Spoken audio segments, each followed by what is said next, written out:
দিতেছি সেখানে বান্দা যাবে, ফিরার কোনো রাস্তা নাই।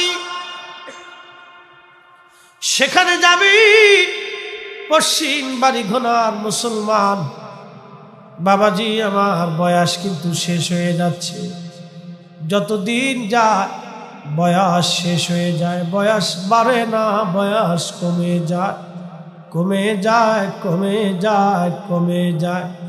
এখনই যদি হুঁশিয়ার না হন, আর কবে আপনাকে হুঁশ মেরানো হবে? কেন হুঁশিয়ার হবেন না?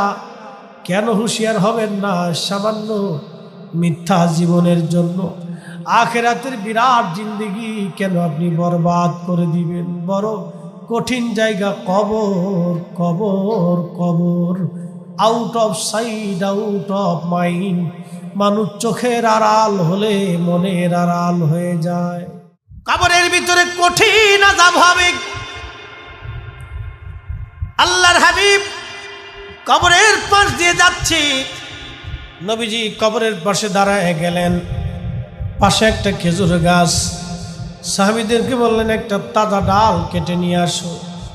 তাজা ডাল কেটে আনা হলো, ডালটাকে দুইটা টুকরা করলেন নবীজি, দুই কবরে দুই টুকরা গেড়ে দিলেন। সাহাবীরা বলল হুজুর, দুই কবরে দুই টুকরা গেড়ে দিলেন, এর হেতু কি, কারণ কি তো বুঝতে পারলাম না গো নবীজি। আল্লাহ নবীজি ডাক দেখে সাহাবীরা রে, কবরের ভিতরে আযাব হচ্ছে কঠিন আযাব, কঠিন আযাবের কারণে আমি কবরে দুইটা ডাল গেড়ে দিয়েছি।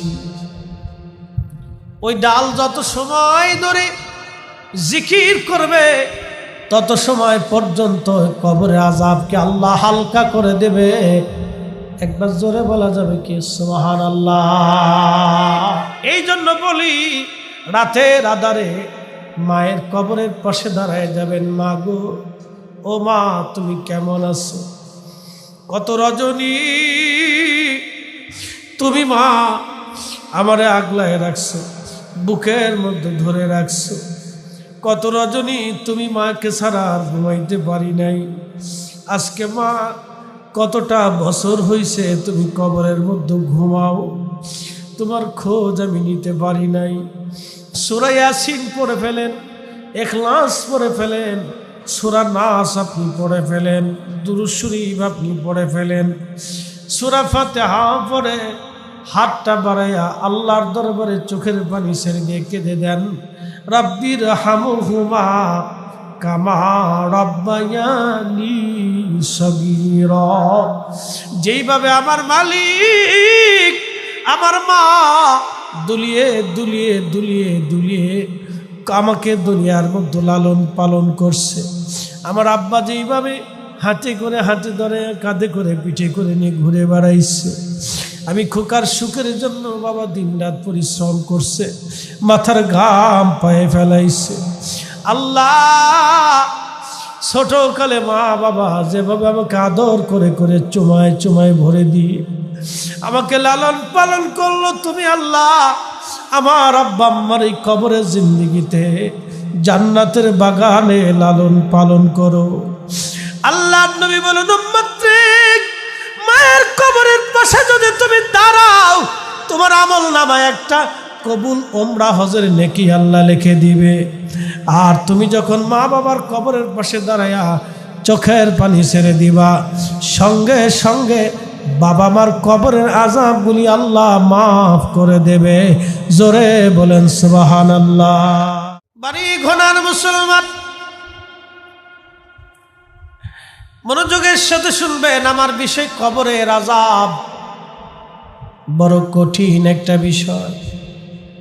এমন মানুষ নাই রে যে মানুষ কবরের দেশে না যাবে। কুল্লু নাফস, এমন কোন জীবন নাই রে দায়কাতুল মাউত, মরণের স্বাদ আস্বাদন করতে না হবে, এমন কোন জীবন নাই। কুকুর বলেন, বিড়াল বলেন, হাঁস মুরগি, গরু ছাগল, যে সাপে কামড় দিলে মানুষ মরে সে সাপও মারা যাবে, যে সিংহে ধরলে প্রাণী মরে যায় সে সিংহ মারা যাবে, যে বাঘে ধরলে মানুষ মরে সেই বাঘ মারা যাবে, যেই কুমিরে মানুষ খায় পশু পাখি খেয়ে ফেলে দেয় সে কুমিরও মারা যাবে, যেই তিমি মাছ প্রত্যেক দিন 110 মণ মাছ আল্লাহ তারে খাওয়ায় সে তিমিও একদিন মারা যাবে, যে হাঙ্গরের সবলে কত মাছের প্রাণ গেল, সামুদ্রিক প্রাণীর প্রাণ চলে গেল, সে হাঙ্গরও একদিন মারা যাবে। মানুষও কিসের এত বড়াই? কোরআন বলতেছে কুল ইন্নাল মাউতাল্লাযী তাফিরুনা মিনহু। নবী আমার বান্দারা মৃত্যু থেকে পালায়, আপনি আমার বান্দাদেরকে বলেন মরণ থেকে যতই পালাও, পালানোর কোনো রাস্তা নাই। ফাইন্নাহু মুলাকিকুম, মালাকুল মউত তার সাথে মোলাকাত করবে, পালানোর কোনো রাস্তা নাই। কঠিন আকৃতি নিয়ে বান্দার কাছে যখন হাজির হবে তার এমন বিকট চেহারা হবে, যদি বান্দা পাপিষ্ঠ হয়, যদি বান্দা বদকার হয়, এমন বিকট চেহারা তার হবে। রূহগুলি শরীরের প্রত্যেক অঙ্গে অঙ্গে দৌড়াইতে থাকে পালানোর জন্য। তখনই মানুষের মৃত্যুর যন্ত্রণা কঠিন থেকে কঠিন হয়। আল্লাহর হাবিব বললেন, উম্মাত, একটা উটকে যদি জীবন্ত চামড়া ছিলাও, একটা উট যেমন করে ছটফট করতে থাকে, ওই উট চামড়া ছিলানোর পরে আবার চামড়া হবে, আবার ছিলানো হবে, আবার ছটফট করতে থাকবে, আবার চামড়া হবে, আবার ছিলানো হবে। এইভাবে একটা উটকে 100 বার জিন্দা হালতে সিলাইলে উটের যেমন যন্ত্রণা হয়, পাপিষ্ঠদের মরণের সময় ওইরকম যন্ত্রণা শুরু হতে থাকে। বড় কঠিন। ডাক্তারের সামনে রোগী চলে যায়, মায়ের কোল থেকে সন্তান চলে যায়, সন্তানের কোল থেকে বাবা চলে যায়, ভাইয়ের সামনে থেকে ভাইকে নিয়ে চলে যায়, কিছুই করার নাই। আমরা এখানে বিরাট বড় অসহায়। পৃথিবীর যত বড় জ্ঞান আর বিজ্ঞান হোক না কেন, কত রাজা বাদশারা, বিরাট বড় বড় ক্ষমতাধারী রাজা বাদশারা, যাদের পাহারায় হাজার হাজার লক্ষ লক্ষ সৈন্য থাকতো তাদের পাহারার জন্য, তাদের ভিতর থেকে আজরাইল রাজা বাদশাদেরকে নিয়ে গেল, কবরস্থ করা হলো। আজকে কত কবর পড়ে রয়েছে রাজা বাদশাদের, তাদের কবরের পাশে গরু গাধা ছাগল ভরা যায়, ঘাস তরু লতা পাতা হয়, কোনোই শক্তি আজকে তাদের নাই, কোনোই ক্ষমতা আজকে তাদের নাই, কোনো পাওয়ার আর আজকে তাদের নাই। কিন্তু জমিনে অলিরাও ঘুমায়, রাজা বাচ্চারা ঘুমায়, রাজা বাচ্চার কবরের পাশে কেউ যায় না, কিন্তু আল্লাহর অলিদের মাজারের পাশে যাইয়া মানুষেরা বসে বসে কান্না করে। তার মানে আমাদেরকে মানুষের মতো মানুষ হতে হবে, মুসলমানের মতো হয়ে কবরে যাইতে হবে, আল্লাহ তার নবীর কদমের গোলামি কইরা কবরে যাওয়া লাগবে, তাতেই জীবনের বিরাট বড় সার্থকতা। কথা বলেন ঠিক কিনা? এছাড়া জিন্দিগি বিপদ, 4 পয়সা মূল্য নেই। এছাড়া জিন্দিগি সম্পূর্ণ বিফল, 1 পয়সারও দাম নেই, কোনো মূল্য নেই। 1 পয়সাও দাম নাই। আল্লাহর নবী বললেন, সাহাবীরা, আরে বান্দার ইন্তেকালের পরে যখন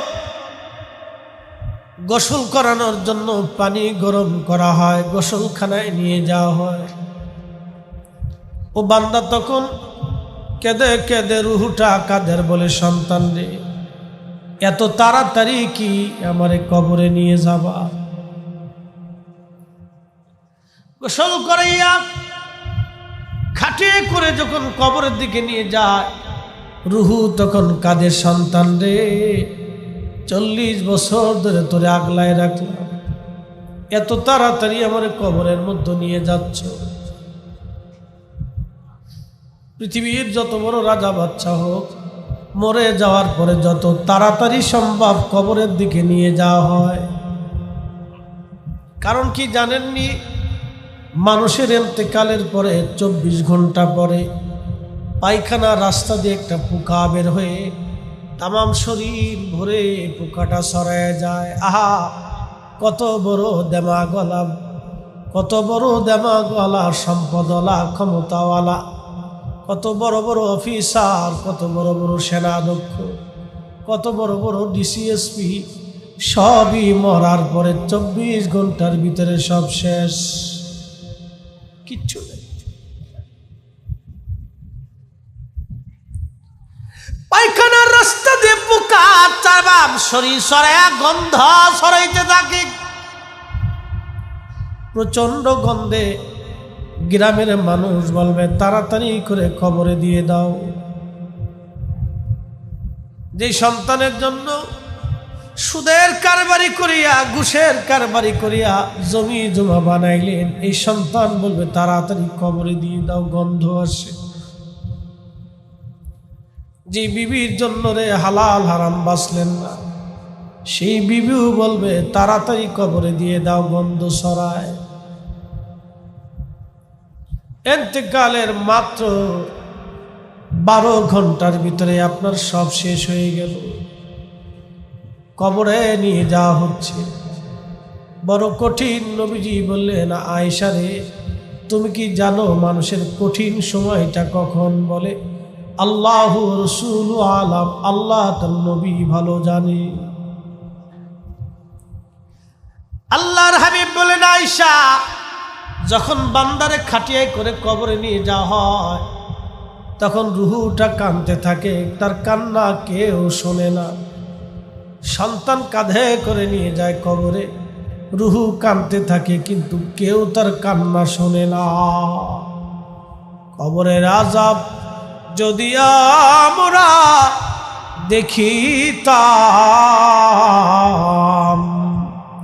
ঘরবাড়ি সারিয়ারে পাগল হইতাম, ঘরবাড়ি সারিয়ারে পাগল হইতাম।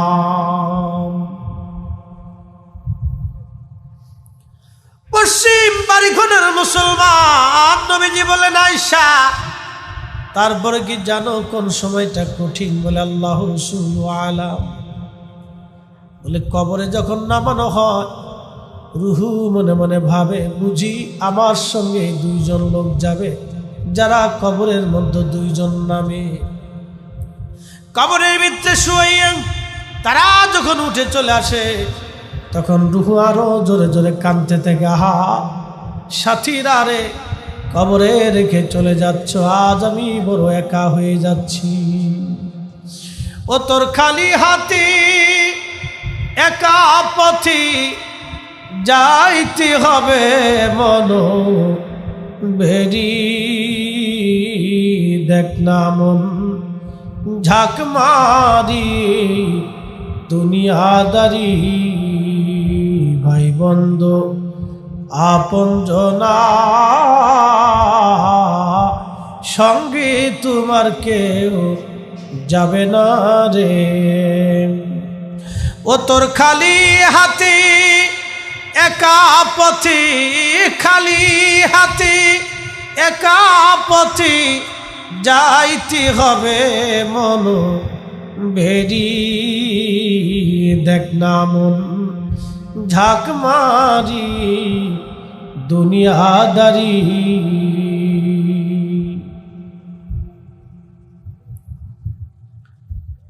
প্রিয় সুধী, আল্লাহর নবীজি বলতেছেন, কবরে নামাইয়া যখন সবাই চলে আসলো,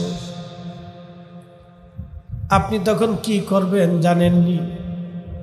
দাঁড়িয়ে থাকবেন। নবীজি বলেন, ইস্তাগফিরু লিআখিকুম, তোমরা তোমার ভাইয়ের জন্য ইস্তিগফার করতে থাকো।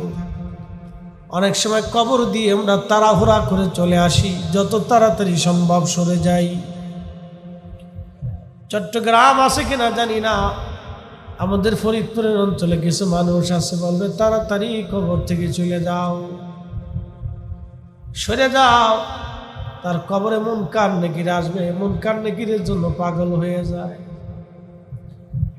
আল্লাহর নবী বলেন, উম্মতরে কবরের পাশে দাঁড়াও, ইস্তেগফার করতে থাকো তোমার ভাইয়ের জন্য। কত সময় একটা উট জবাই দেওয়ার পরে চামড়া সিলাইয়া গোশত বানাইয়া বন্টন করতে যত সময় লাগে, অন্তত এতটা সময় হলো তুমি ভাইয়ের কবরের পাশে দাঁড়াইয়া ইস্তেগফার করো। কেননা কিছু সময় পরেই তার মুনকার নেকির আসবে চূড়ান্ত ফয়সালা করার জন্য।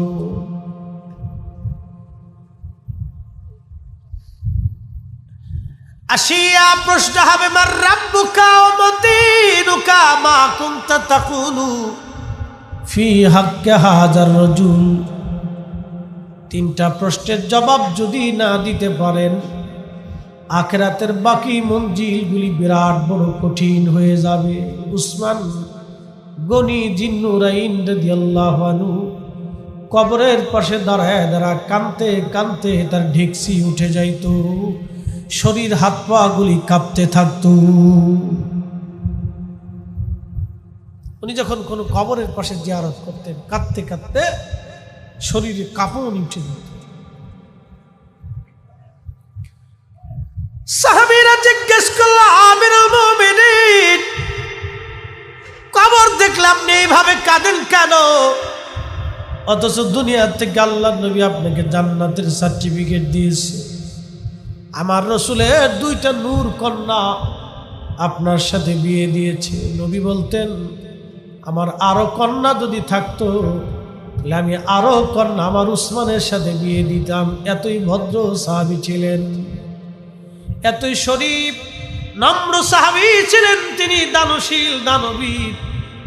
আল্লাহু আকবার। কবর দেখে বসে বসে কাঁদতেন। এই কথা বলার পরে উসমান রাদিয়াল্লাহু আনহু ডাক ডাকে, সাহাবীরা রে, আমি আমার মাশূকের জবান থেকে শুনছি কবর হলো প্রথম মঞ্জিল। এই কবরের প্রশ্নের জবাব যদি কেউ দিতে পারে রে, বাকি আখিরাতের মঞ্জিলগুলি তার জন্য সহজ হয়ে যাবে।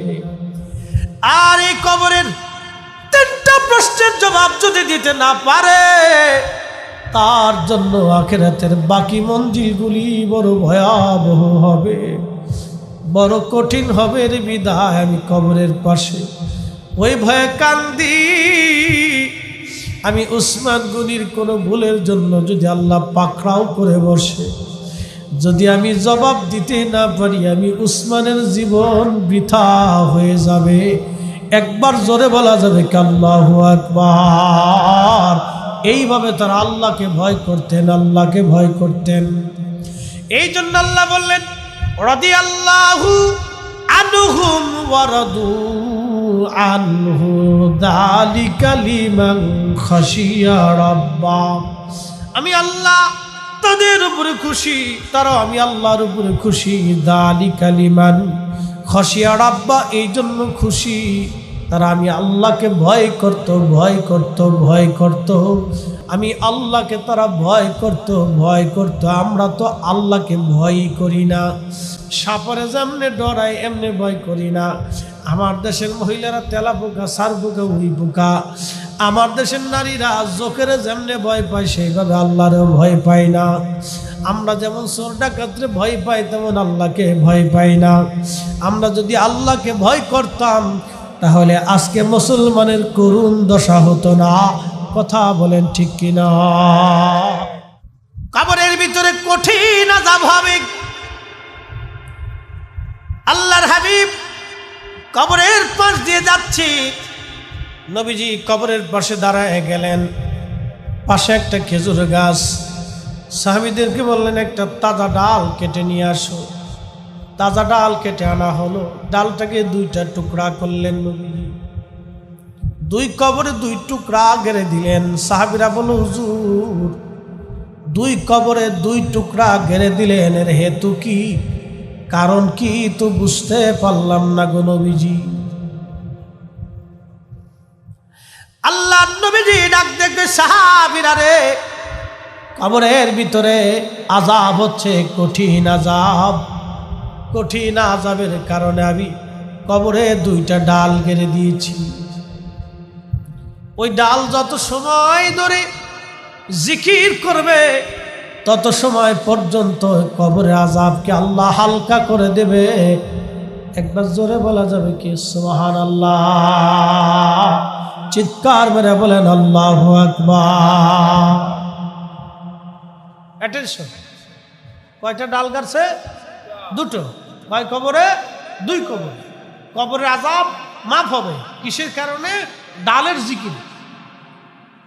আমরা তো বেদাতি, এর লেগে আমরা ফাতিহা করি, মাইয়িতের জন্য দোয়া করি। আমরা তো বেদাতি, এই জন্য কবরের পাশে কোরআন খতম দিই, দোয়া করি।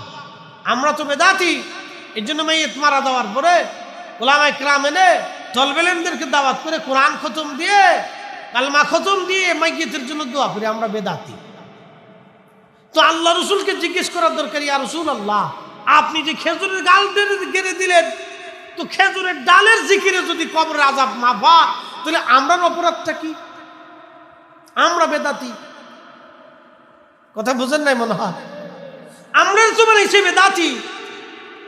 তো ডালের জিকিরে যদি কবরের আযাব মাফ হয়, তাহলে আমাদের জিকিরেও কবরের আযাব মাফ হবে। কি কথা কন না কেন? ঠিক কিনা? আমরা বেদাতি তো হলাম, বেদাতি, অসুবিধা নেই। কোরআন খতম দিবই, আমরা কালেমা খতম দিব, মাইয়িতের জন্য দোয়া করতেই থাকবো। কি কথা কন না কেন? ঠিক কিনা? কেন কবরে আযাব হয়? নবীজি বললেন সাহাবীরা, জটিল কোনো কারণ না, 2টা কারণে কবরে আযাব হচ্ছে আজকে। আহা, বড় কঠিন আযাব হচ্ছে কবরে। সাহাবীরা 1 নম্বর, একজন পেশাব পায়খানা করার পরে পবিত্রতা অর্জন করতো না। পেশাব পায়খানা করার সময় পর্দা করতো না। আমরা পেশাব পায়খানা করি, পর্দা করি না, পবিত্রতা অর্জন করি না। পেশাব করার পরে 20 লাখ হলো পানি ব্যবহার করি না। নবী বললেন এই কারণে কবরের মধ্যে কঠিন আযাব হচ্ছে। আর আরেকজন কবরে কঠিন আযাব হয় আর এক কারণে, এই লোকটা ছগলখড়ি করতো। একজনের দোষ আর একজনের কাছে বইলা বেড়াইতো, আর একজনের দোষ আর একজনের কাছে বইলা বেড়াইয়া গ্রামে সমাজে ভেজাল বাড়াইতো, ঝগড়া বাড়াইতো। এই কারণে কবরের আযাব হয়। কথা কন না কেন? ঠিক কিনা? আমার সমাজে এইরকম লোকের আর অভাব নাই। এই চগলখড়ির কারণে কঠিন আযাব হয় কবরের ভিতরে। আল্লাহর নবী বললেন সাহাবীরা, খেজুরের ডাল কেটে দিয়েছি, এই ডাল আল্লাহ আল্লাহ আল্লাহ আল্লাহ জিকির করবে। ওই জিকিরে খেজুরের ডাল যত সময় শুকনা থাকবে তত সময় তার মধ্যে জীবন থাকবে। জীবন থাকার কারণে সে আল্লাহ আল্লাহ জিকির করবে। এই জিকিরের কারণে তার কবরের আযাব আল্লাহ মাফ করে দিবেন। একবার জোরে বলা যাবে কি সুবহানাল্লাহ? জিন্দেগি তোর যায়রে ফাঁকি দিয়া রে সোনার জিন্দেগি তোর যায় ফাঁকি দিয়া। ও আদামরি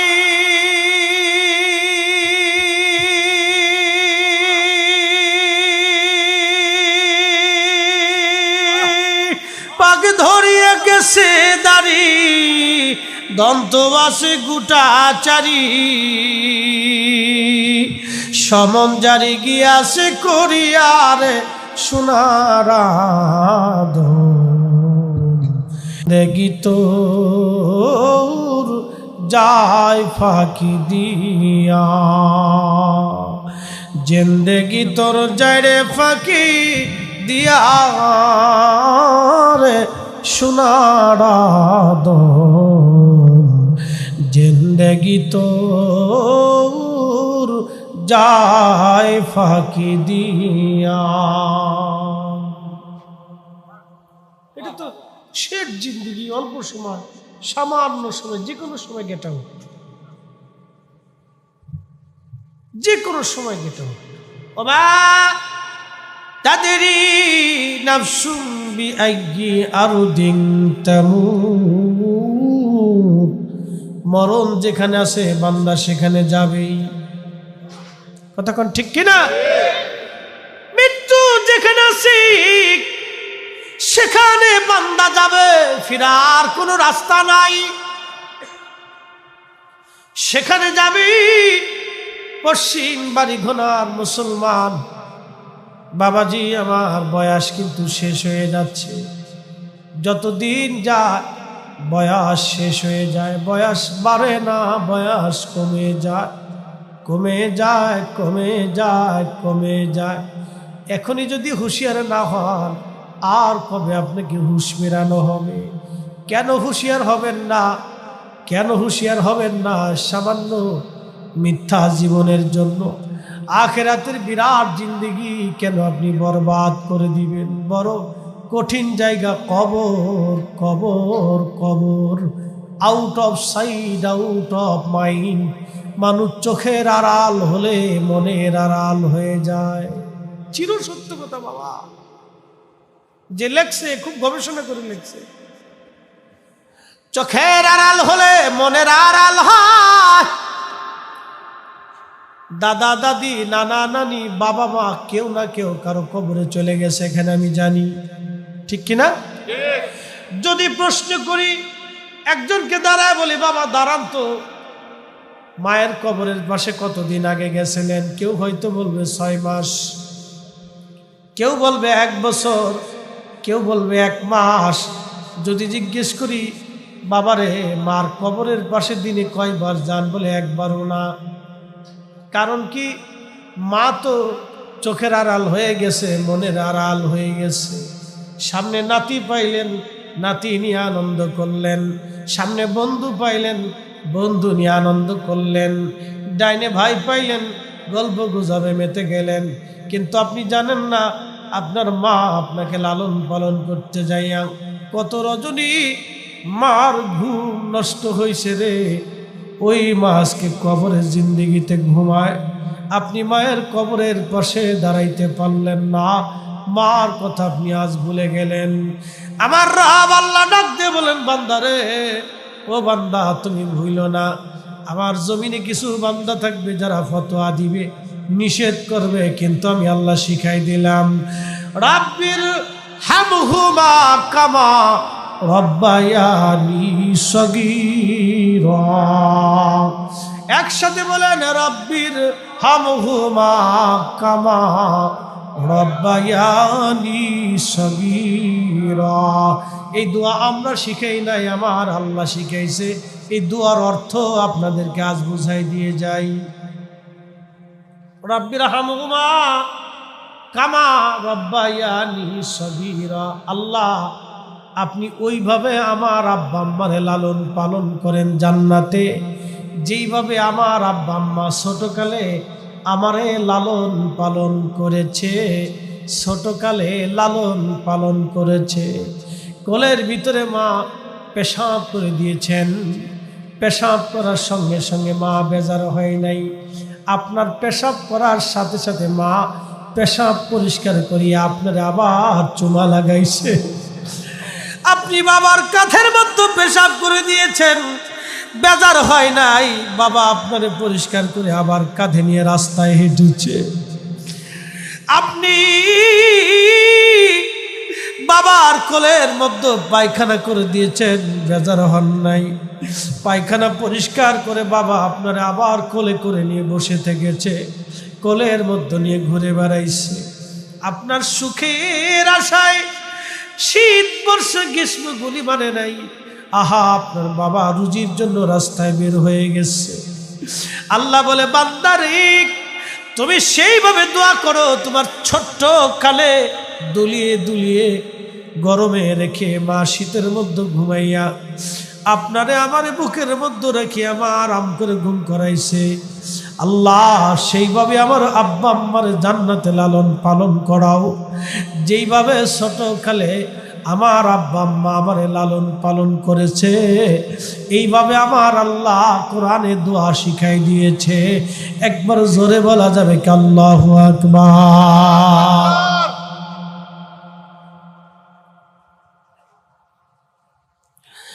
কিন্তু কবরের পাশে দাঁড়াইতে পারি নাই, কবরের পাশে দাঁড়াইতে পারি নাই, কবরের পাশে দাঁড়াইতে পারি নাই। কবরের পাশে দাঁড়ায় যান, গভীর রাত্রিবেলাও যদি হয়, যদি সম্ভব হয় তাহাজ্জুদের সময় চলে যাবেন, ভয় যদি লাগে আরো পরে যান। বলবেন হুজুর কি জন্য গভীর রাত্রিবেলা কবরে যাব? কেন গো গভীর রাত্রিবেলা কবরে যাব?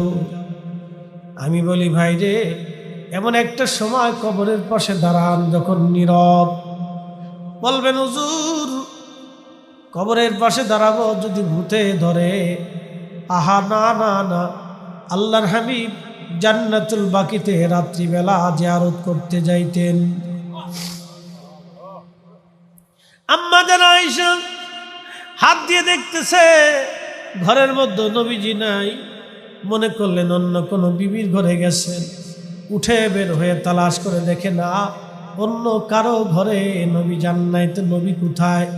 খুঁজতে বের হইয়া বর্তমান রওজা শরীফ তার বামে জান্নাতুল বাকি 2-3 মিনিট লাগে। আম্মা জান হেঁটে হেঁটে খুঁজতে লাগলেন, যায় দেখতেছে জান্নাতুল বাকি থেকে কান্নার আওয়াজ আসে। এত রাত্রে কে কান্না করে রে? আম্মা জান আর কাছে যায় দেখতেছে রহমতের নবী জান্নাতুল বাকিতে হাত বাড়ায় কাঁদে, বলে রব আমার সাহাবীরা এই কবরের মধ্যে ঘুমায়, আল্লাহ আপনি আমার সাহাবীদেরকে মাফ করে দেন, আল্লাহ আমার সাহাবীদেরকে আপনি মাফ করে দেন, আল্লাহ আমার সাহাবীদেরকে আমার উম্মতকে আপনি মাফ করে দেন, আমার উম্মতকে আপনি মাফ করে দেন। নবীজি রাতের আধারে জান্নাতুল বাকিতে যাইয়া কবরের পাশে দাঁড়াইয়া ধরে নবী কান্দে, রে উম্মতের আশা আমরা উম্মত হয়ে কিছুই দিতে পারি নাই, কিচ্ছু দিতে পারি নাই, আমরা উম্মত হয়ে কিছুই দিতে পারি নাই। এই জন্য বলি রাতের আধারে মায়ের কবরের পাশে দাঁড়ায় যাবেন, মা গো ও মা তুমি কেমন আছো? কত রজনী তুমি মা আমারে আগলায় রাখছো, বুকের মধ্যে ধরে রাখছো। কত রজনী তুমি মাকে ছাড়া আর ঘুমাইতে পারি নাই। আজকে মা কতটা বছর হইছে তুমি কবরের মধ্যে ঘুমাও, তোমার খোঁজ আমি নিতে পারি নাই। সূরা ইয়াসিন পড়ে ফেলেন, ইখলাস পড়ে ফেলেন, সূরা নাস আপনি পড়ে ফেলেন, দুরূদ শরীফ আপনি পড়ে ফেলেন, সূরা ফাতিহা পড়ে হাতটা বাড়াইয়া আল্লাহর দরবারে চোখের পানি ছেড়ে দিয়ে কেঁদে দেন, রাব্বির হামহুমা কামা রাব্বায়ানি সগীরা। যেইভাবে আমার মালিক আমার মা দুলিয়ে দুলিয়ে দুলিয়ে দুলিয়ে আমাকে দুনিয়ার মধ্যে লালন পালন করছে, আমার আব্বা যেইভাবে হাতে করে হাতে ধরে কাঁধে করে পিঠে করে নিয়ে ঘুরে বেড়াইছে, আমি খোকার সুখের জন্য বাবা দিনরাত পরিশ্রম করছে, মাথার ঘাম পায়ে ফেলাইছে। আল্লাহ ছোটকালে মা বাবা যেভাবে আমাকে আদর করে করে চুমায় চুমায় ভরে দিয়ে আমাকে লালন পালন করলো, তুমি আল্লাহ আমার আব্বা আম্মার এই কবরের জিন্দেগিতে জান্নাতের বাগানে লালন পালন করো। আল্লাহ নবী বলেন উম্মতৃক মায়ের কবরের পাশে যদি তুমি দাঁড়াও, তোমার আমল নামায় একটা কবুল ওমরা হজের নেকি আল্লাহ লিখে দিবে। আর তুমি যখন মা বাবার কবরের পাশে দাঁড়ায়া চোখের পানি ছেড়ে দিবা, সঙ্গে সঙ্গে বাবা মার কবরের আযাবগুলি আল্লাহ মাফ করে দেবে। জোরে বলেন সুবহানাল্লাহ। কবরের আযাব যদি আমরা দেখিতাম, ঘর বাড়ি সারিয়ারে পাগল হইতাম। ঘরবাড়ি সারিয়ারে পাগল হইতাম। চট্টগ্রামবাসী কঠিন কবরে নবীজি বললেন, উম্মত রে, কবরের ভিতরে সর্বনিম্ন আযাব একটা সর্প আসবে, তিলক বিশিষ্ট সাপ। ওই সাপে তারে কামড়াইতে থাকবে, একটা কামড়ে 40 বছর পর্যন্ত যন্ত্রণা করতে থাকবে। ওই সাপ যদি পৃথিবীতে এসে তার নিঃশ্বাস যদি একবার ছাড়ত, নিঃশ্বাস এত বড়ই বিষাক্ত, ওই সাপের নিঃশ্বাসে সারা পৃথিবীর বায়ু আপনার একবারে বিষাক্ত হয়ে যাইয়া পৃথিবীর মানুষগুলি মারা যাইত, গাছ তরু লতা পাতা সব মরে যাইত। আপনি রাত্রিবেলা যে একটু চিন্তা করবেন, এই সাপ থেকে আপনাকে বাঁচাবে কে? দুনিয়াতে যদি অন্যায় করে যান, অন্যের হক যদি নষ্ট করে যান, এর থেকে আপনাকে কে বাঁচাবে? কে বাঁচাবে? কে বাঁচাবে? একটা হলো হকুল ইবাদ, একটা হকুল্লাহ। হকুল্লাহ নামাজ ছেড়ে দিয়েছেন, রোজা ছেড়ে দিয়েছেন, হজ করেন নাই, জিকির করেন নাই, তাহাজ্জুদ করেন নাই। এই হকুল্লাহ যদি আপনি ছাড়েন, আল্লাহ যদি দয়া হয় মাফ করে দিতে পারে। আর একটা হলো হকুল ইবাদ, বান্দার হক।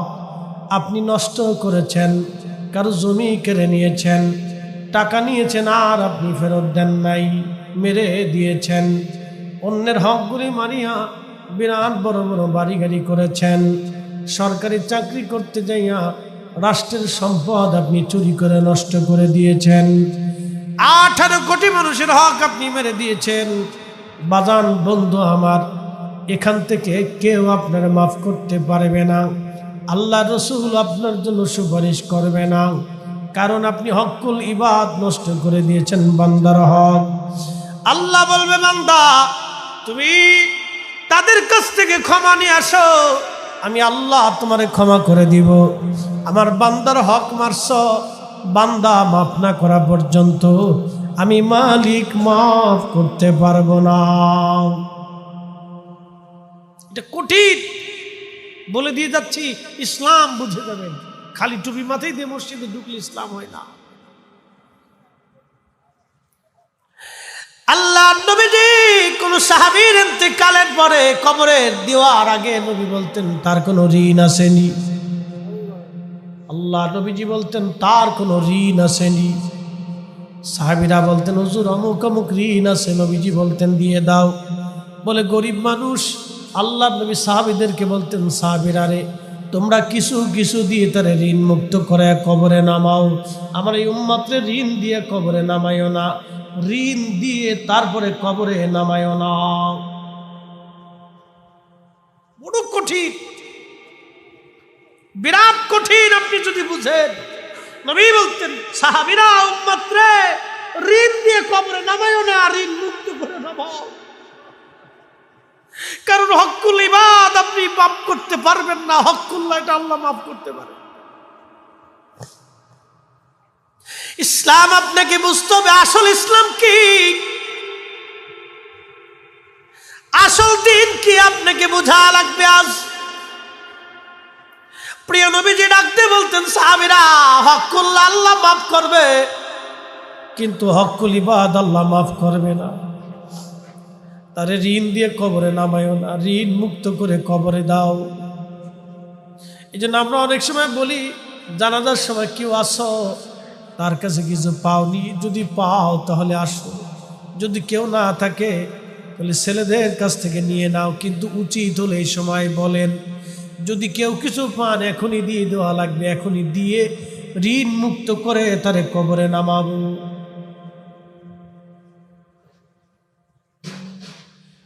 ঋণ মুক্ত করে কবরে নামাইতে হয়, কবর বড় কঠিন জায়গা। ঋণ মুক্ত করে কবরে নামাবেন, এটা ইসলাম। নবীজির সারা জীবনের আমল ছিল, কোনো সাহাবীরে কবর দিলি ঋণ মুক্ত করাইয়া তারপরে কবরে নামাইতেন। দিন বুঝে যাবে দিন কাকে বলবে। হকুল্লাহ আমার রব মাফ করে দিন, আল্লাহ নিজের ওয়াদা। আপনি নামাজ ছেড়ে দিয়েছেন, মাফ হয়ে যাবে। আল্লাহ নিজে ওয়াদা করছে, কুল ইয়া ইবাদিয়াল্লাযীনা আসরাফু আলা আনফুসিহিম লা তাকনাতু মির রাহমাতিল্লাহ।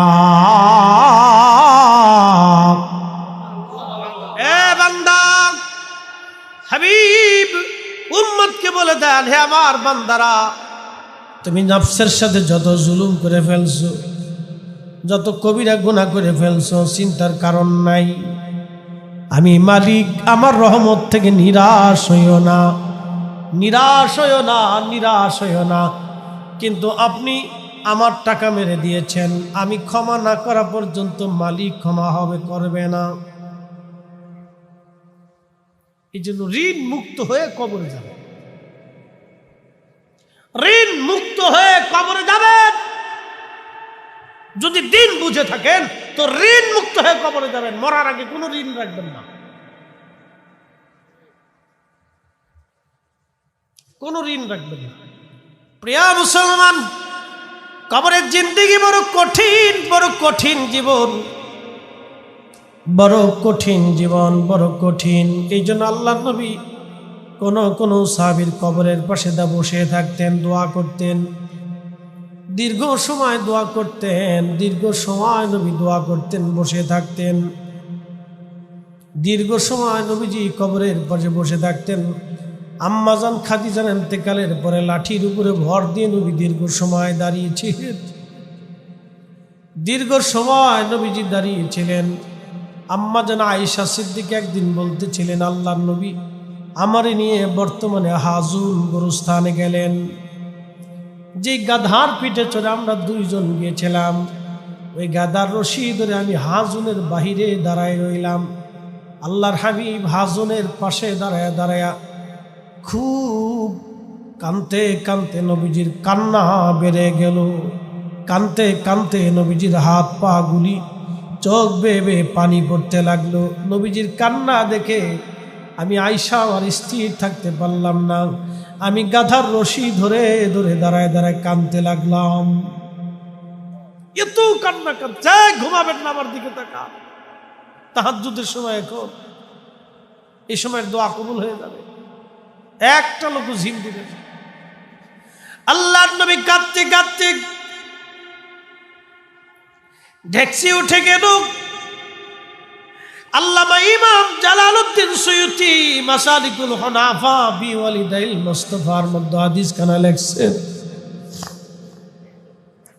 কান্না করতে করতে নবীজি ডেকসি উঠে গেল, শব্দ হতে লাগলো। আম্মা জান আয়েশা সিদ্দিকা কান্না দেখে আম্মা জানু কেঁদে কেঁদে ফিরতে লাগলেন, রশি ধরে দাঁড়ায় দাঁড়ায় কাঁদতেছে। কিছু সময় পরে নবীজি হাসতে লাগলেন, হেসে হেসে হাজম থেকে বের হতে লাগলেন। আম্মা জান বলেন, হুজুর এত পরিমাণে কাঁদলেন গোরস্থানের পাশে দাঁড়াইয়া, আবার আপনি আপনার কান্না দেখে আমি আয়েশাও স্থির থাকতে পারি নাই। আমি গাদার রশি ধরে ধরে দাঁড়ায় দাঁড়ায় আমি কেঁদেছি। নবী গো, আপনি আবার হাসতে হাসতে বের হয়ে আসলেন, কারণ কি? আল্লাহর নবী ডাক দিয়ে বললেন, আয়েশা রে, আমি কান্না করতেছিলাম আমার মার জন্য, বাবার জন্য কান্না করতেছিলাম। আমি আল্লাহর দরবারে খুব কাঁদতেছিলাম আমার মা এবং বাবার জন্য। আমি বেশি বেশি কান্না করতেছিলাম। আমার মালিক দয়া করে আমার আব্বা আম্মারে আমার সামনে আনাইলো। আমি তাদের কালেমা পড়াইয়া আমার দ্বীনের অন্তর্ভুক্ত করায় নিলাম। একবার জোরে বলবেন কি আল্লাহু আকবার।